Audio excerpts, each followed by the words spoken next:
Wears, तो जैसा कि आप लोग जानते हैं हम लोग अपनी पास्ट टेंस की सीरीज का आगाज कर रहे हैं। पास्ट टेंस की हम लोग सीरीज में इंडेफिनिट टेंस कर चुके हैं। आज जो हमारा टॉपिक है वो है पास्ट कंटिन्यूस टेंस, यानी कि सेकंड टाइप हम लोग पास्ट की डिस्कस करने जा रहे हैं, जो कि हमारे पास है पास्ट कंटिन्यूस टेंस। कंटिन्यूस जैसे कि अपने नेम से ही जाहिर कर रहा है कि इसमें जिसमें कंटिन्यूटी पाई जाए। कंटिन्यूटी का मतलब होता है जो मुसलसल कोई काम जारी रहता है। तो इसकी जो रिकॉग्निशन के लिए वर्ड्स यूज होंगे रहा था, रही थी, रहे थे। जिस तरह हम लोगों ने प्रेजेंट कंटिन्यूस कहा था उसमें था रहा है, रही है, रहे हैं। इस तरह हमारे पास पास्ट आ गया तो पास्ट में गुजरे हुए जमाने की बात हो रही है, तो इसलिए था, थी और थे का वर्ड यूज हो रहा है। और कंटिन्यूस के लिए वर्ड यूज होता है रहा था, रही थे या रहे थे। तो जहां पे भी अल्फाज के एंड पर हमारे पास रहा था, रही थे, रहे थे आ जाए तो वो वर्ड किसको शो करेगा? पास्ट कंटिन्यूस टेंस को। जो बेसिकली था, थी और थे हमारे पास कंटिन्यूस पास्ट को शो कर रहा है। और जिसमें रहा, रही और रहे है किसको शो कर रहा है? हमारे कंटिन्यूटी को, कंटिन्यूस सेंटेंस को। तो ऐसे अल्फाज में ऐसे जुमले जिसके एंड पे रहा था, रही थे, रहे थे आ जाए वो सिंपली पास्ट कंटिन्यूस टेंस हो गए। इसी तरह हमारे पास इसके सिंपल, नेगेटिव और इंट्रोगेटिव 3 टाइप्स होंगी। आ जाएगा फॉर्मूला है subject plus was verb plus first form of verb plus ING plus object. इसके अंदर जो हेल्पिंग वर्ब यूज हो रहे हैं वो यूज होंगे वाज एंड वर। जब हम लोगों ने प्रेजेंट कंटिन्यूस टेंस किया था उसके अंदर जो हम लोगों ने हेल्पिंग वर्ब यूज किए थे वो यूज किए थे इज, एम एंड आर। अब यहाँ आज हम लोग पास्ट कंटिन्यूस कर रहे हैं तो पास्ट कंटिन्यूस के लिए हम लोग यूज करेंगे वाज एंड वर का। बाकी फॉर्मूला हमारे पास सेम ऐसे ही रहना है। कंटिन्यूस की वजह से यहाँ पे क्या आ जाएगा? First form with ING last पे ऑब्जेक्ट और सिंपल सब्जेक्ट आ जाएगा स्टार्ट में। सिर्फ यहाँ पर वाज और वर का इजाफा होगा। जब प्रेजेंट कंटिन्यूस था तो आपने यूज करा था इज, एम, आर। अगर पास्ट कंटिन्यूस आ जाएगा तो आप लोग क्या यूज करेंगे? Was and were. बाकी फॉर्मूला सेम टू सेम ऐसे ही रहा। Subject plus was were plus first form with ING plus object. First form with ING किसको शो कर रहा है? हमारी कंटिन्यूटी को। अब हम देख लेते हैं वाज किस तरह यूज होता है, वर किसके साथ। जो वाज होता है वो यूज होता है he, she, it and singular noun के साथ। इसी तरह जो वर होता है वो I, we, you, they and plural noun के साथ। यानी कि जो ज्यादा वर्ड्स हो जाएंगे उसके साथ हम लोग यूज कर लेंगे वर। वाज शो होगा कम नाउन के लिए, यानी कि ही, शी, इट और सिंगुलर एक पर्सन के लिए। और जो वर होता है वो आई, हुई, यू, दे और प्लूरल एक से ज्यादा लोगों के लिए इस्तेमाल होगा। 2 एग्जाम्पल्स आपको गिवन है। वो फूल तोड़ रही थी।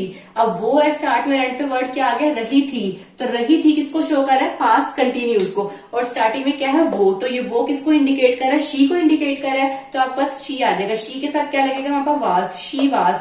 फूल तोड़ने की इंग्लिश होती है प्लक, तो उसके साथ आईएनजी लगा देंगे तो वो बन जाएगा plucking. She was plucking the flower. Second example given है अफान पतंग उड़ा रहा था। अफान हमारे पास एज अ सब्जेक्ट डील होगा, ये एक बॉय का नेम है तो हमारे पास एज इट इज आ गया अफान। अफान क्योंकि सिंगुलर नाउन है तो इसके साथ क्या यूज हो जाएगा? वाज। पतंग उड़ाने की इंग्लिश होती है फ्लाई, उसके साथ आईएनजी लगा देंगे तो फ्लाइंग बन जाएगा। Afan was flying the kite. ये हमारे पास सिंपल टेंस है जिसमें हमने सिर्फ सिंपल वाज वर्ब का यूज किया और फर्स्ट फॉर्म विद आईएनजी लगाई। हमारे टेंसेस ये वाला कंप्लीट हो गया सिंपल। अब हम देखते हैं नेगेटिव एंड इंट्रोगेटिव टेंस हमारे पास है। इसके अंदर क्या होगा? सिर्फ नोट का इजाफा हो जाएगा। बाकी हमारे पास सेम टू सेम टेंस जो है सिंपल वाला ही रहेगा। Subject plus was verb plus not plus first form with ING plus object. सिर्फ किसका इजाफा होगा? इस नोट का इजाफा। बाकी हमारे पास सेम फॉर्मूला यही वाला रहा है। शुरू में स्टार्ट है, हेल्पिंग वर्ब हमारे पास वाज एंड वर है, फिर क्या आ गया? नोट, फिर फर्स्ट फॉर्म विद आईएनजी जो कि हमारी कंटिन्यूटी को शो कर रहा है, लास्ट पे क्या आ गया? ऑब्जेक्ट। वाज और वर मैं आपको पहले बता चुकी हूँ। वाज जो होता है वो ही, शी, इट के साथ यूज होता है और जो वर होता है वो आई, हुई, यू, दे या प्लूरल नाउन के साथ इस्तेमाल होता है। मैंने अब्बू हमारे लिए किताबें नहीं खरीद रहे थे। अब्बू हमारे पास क्या है? एज अ सिंगुलर डील हो रहा है तो हमारे पास the father was not buying books for us.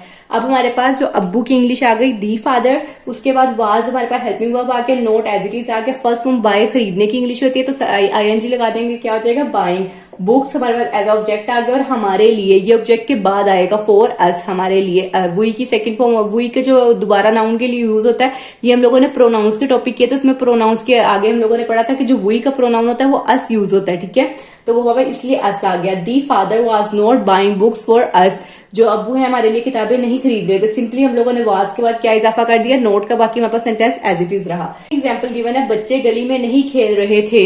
अब बच्चे के लिए यूज हो, बच्चे ये ज्यादा है क्योंकि बढ़िए है तो हमारे पास क्या है? ज्यादा। तो बच्चों जब ज्यादा प्लूरल के लिए यूज होता है तो चिल्ड्रन लगाते हैं। कुछ लोग क्या करते हैं, यहाँ पे चिल्ड्रन के बाद एस लगा देते हैं। आपने चिल्ड्रन के बाद एस नहीं लगाना क्योंकि जो वर्ड चिल्ड्रन है वो ऑटोमेटिकली पहले से ही प्लूरल के लिए यूज है, क्योंकि यहाँ पे REN है तो जो चिल्ड्रन होता है वो प्लूरल के तौर पे यूज होता है। इसके साथ आप एस नहीं लगाएंगे, ठीक है। तो सिंपली चिल्ड्रन आ जाएगा। चिल्ड्रन क्योंकि प्लूरल के तौर पे यूज हो रहा है तो इसके बाद जब प्लूरल नाउन होते हैं तो हम लोग क्या यूज करते हैं? प्लूरल के साथ वर्ड यूज करते हैं। तो children were not playing in the street. गली में इंग्लिश आ गई, स्ट्रीट, और खेल रहे थे प्ले के साथ आईएनजी आ गई, वर एंड नोट। तो children were not playing in the street हमारे पास पूरा सेंटेंस के मुताबिक बन गया। चिल्ड्रन एज अ सब्जेक्ट आ गया, वर हमारे पास हेल्पिंग वर्ब, नोट हमारे पास as it is first form with ING, playing आ गया, इन द स्ट्रीट ये हमारा सारा का सारा ऑब्जेक्ट आ गया। तो ये हमारे पास नेगेटिव सेंटेंस की 2 एग्जांपल्स थी। अब है हमारे पास लास्ट टाइप इंट्रोगेटिव। इंट्रोगेटिव कोई क्वेश्चन पूछने के लिए यूज होता है। इसका जो फॉर्मुला गिवन है, इसके फॉर्मुले में क्या होगा, हमारा हेल्पिंग वर्ब जो होता है वो स्टार्ट में आ जाता है। हेल्पिंग वर्ब हमारा यहाँ पे वाज वर यूज हो रहा है, तो वाज वर हमारा बिल्कुल स्टार्ट में आ गया। उसके बाद आ जाएगा सब्जेक्ट, फिर आ जाएगा first form with ING, plus object आ जाएगा, और लास्ट पे क्या आ जाएगा, क्वेश्चन मार्क। वाज वर क्योंकि एज हमारा हेल्पिंग वर्ब है तो इसलिए हम लोगों ने इसे स्टार्ट में लिया, क्योंकि ये इंट्रोगेटिव वाले सेंटेंसेस है, यानी कि इन सेंटेंस में हमारे पास क्या वाले जुमले आ जाएंगे। सब्जेक्ट आ गया, बाकी first form with ING continuous को शो कर, और ऑब्जेक्ट आ गया। अब इसकी 2 एग्जांपल्स गिवन है। क्या वो स्कूल जा रहा था, अब इसके अंदर वो है और एंड पे क्या है, रहा था, यानी कि ये ऐसा ही यूज हो रहा है। तो ही के लिए हम लोग हेल्पिंग वर्ब यूज करते हैं वाज, तो वाज हमारा स्टार्ट में आ जाएगा, वाज ही। जाने की इंग्लिश गो, आईएनजी लगा देंगे तो गोइंग टू स्कूल, लास्ट पे क्वेश्चन मार्क आ गया। क्या वो स्कूल जा रहा था, तो वाज हमारे पास स्टार्टिंग में आ गया, ही सब्जेक्ट आ गया, गोइंग फर्स्ट फॉर्म वर्ब आ गई, टू स्कूल हमारे पास एज ऑब्जेक्ट आ गया, तो was he going to school, and पे क्वेश्चन मार्क। तो ये हमारा सेंटेंस कंप्लीट हो गया। नेक्स्ट है हमारे पास, क्या तुम नए कपड़े ला रहे हो। कोई चीज लेके आना, लाना, या सिंपल लेकर आना या लाने की इंग्लिश होती है ब्रिंग, ठीक है। तो हमारे पास क्या तुम है, तुम की जो इंग्लिश होती है वो होती है यू। आप आ जाए या तुम आ जाए तो आप लोग यूज करेंगे यू। यू के साथ हमारे पास वर यूज होता है, वर आ जाएगा स्टार्ट में, वर यू। ब्रिंग के साथ आईएनजी लगा देंगे तो ये बन जाएगा ब्रिंगिंग न्यू क्लोथ्स। तो वर हमारे पास एज ए हेल्पिंग वर्ब, फिर सब्जेक्ट के तौर पे यू आ गया आईएनजी के साथ ब्रिंगिंग आ गया, और ऑब्जेक्ट के तौर पे न्यू क्लोथ्स आ गया। तो ये हमारा सेंटेंस हमारे फॉर्मुले के मुताबिक एग्जैक्ट सही बन गया।